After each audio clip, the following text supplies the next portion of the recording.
right now in the United States, there is an abundance of small arms ammo out there. And there's an abundance for a lot of different reasons. And really it revolves around the ammo shortage from 2020 because it was such an extreme shortage that all the ammo companies ramped up ammo production. Bought bigger facilities, bought better equipment, started incorporating AI into their production, a little more technology here and there.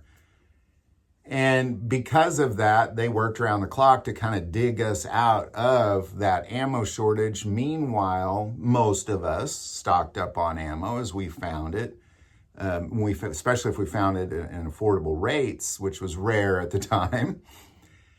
And then the desire for purchasing ammo went down while the production continued to increase, the pace increased, and the amount of ammo increased while people just bought less and less of it. And what we're dealing with now is not only has the civilian market done this thing, but it's the military market that has really surpassed everybody on this particular scene. If you look at Lake City Ammo Plant in Independence, Missouri, that is being owned by the U.S. Army, operated by Winchester, they're pumping out so much ammo right now because of several different reasons. One, brand new facilities. They're demolishing facilities, they're building facilities, they're upgrading current facilities. They've incorporated AI. They built a new plant in Texas to just make ammo components. Then you incorporate the better equipment, hiring more people, incorporating artificial intelligence into their production process. All these things means there is a ton of small arms ammo being pumped out of Lake City Ammo by Winchester. And you might say, but all that's going over to Ukraine and all that's going over to Israel. Well, no, it's not. It was going over to Ukraine and it was going over to Israel, and some of it still is. But most of the ammo producers in Europe answered the call and are pumping out a ton of ammo for Ukraine. In addition to that, there's been a few other ammo facilities being built in Europe that are pumping out ammo for Ukraine, slowing the pour of ammo from America to Ukraine. So that tap has slowed dramatically. So when you have these ammo producers pumping out a ton of ammo and demand is extremely low compared to how much you're actually making right now, meanwhile, you have Europe being accountable for themselves when it comes to small arms ammo, more than ever before, well, more than they have since World War II.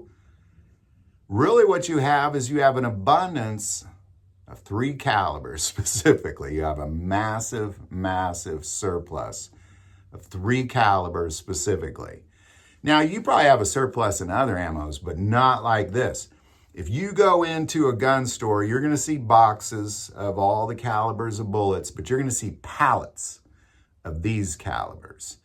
And people are going to be buying boxes of 1,000, boxes of 500, that sort of thing, because they are so abundant. But it's not just that they're abundant, it's what's actually happening to their prices. And that's what we're going to talk about as well. So let's quickly get to the calibers. They're obvious. You know, when you have the U.S. Army pumping out ammo, unlike any other company on the planet through Lake City Ammo, what you're going to get is you're going to get an abundance of 5.56 NATO. You're going to get abundance of 9mm NATO, and you're going to get abundance of 7.62 NATO. So those are your 3 calibers that there is a ton. Well, there's probably thousands of tons of this ammo, if not millions of tons of this ammo. It is so abundant, but what is happening to their prices? Because they're not coming down. And this is kind of the point of this video, is that when you have a surplus like this, massive surplus, massive, an abundance of this caliber, yet demand is low. Well, let's look at why it's low. Well, Again, we're not buying it. Demand is low. Well, why aren't their prices coming down? Here's why. They know we'll pay it.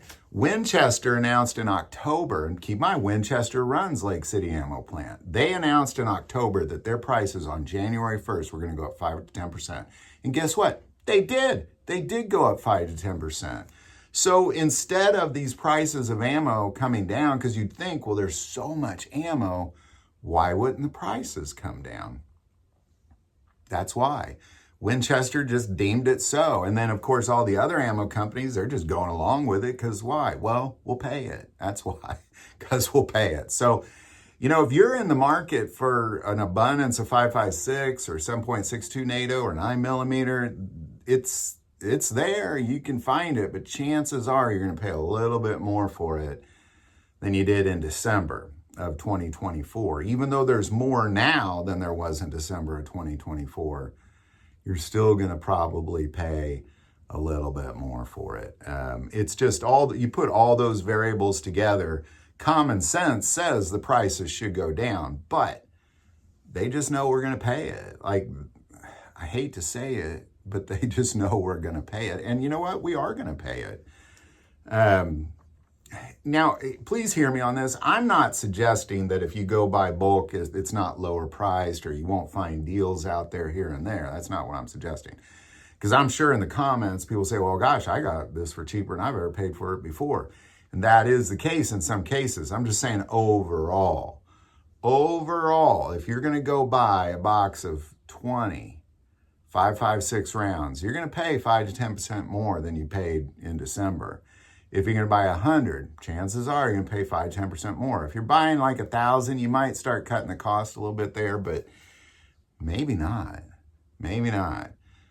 Always go back to how much you're paying per bullet. Like, how much does it cost them per bullet? Because you might sit there and go, well, that's a lot of money, but that's a lot of bullets. But just always do the math and figure out how much you're paying per bullet. So there you go, man. Love to know your thoughts on any of this. What kind of prices you're seeing on these 3 calibers, in your neck of the woods. Definitely put that below.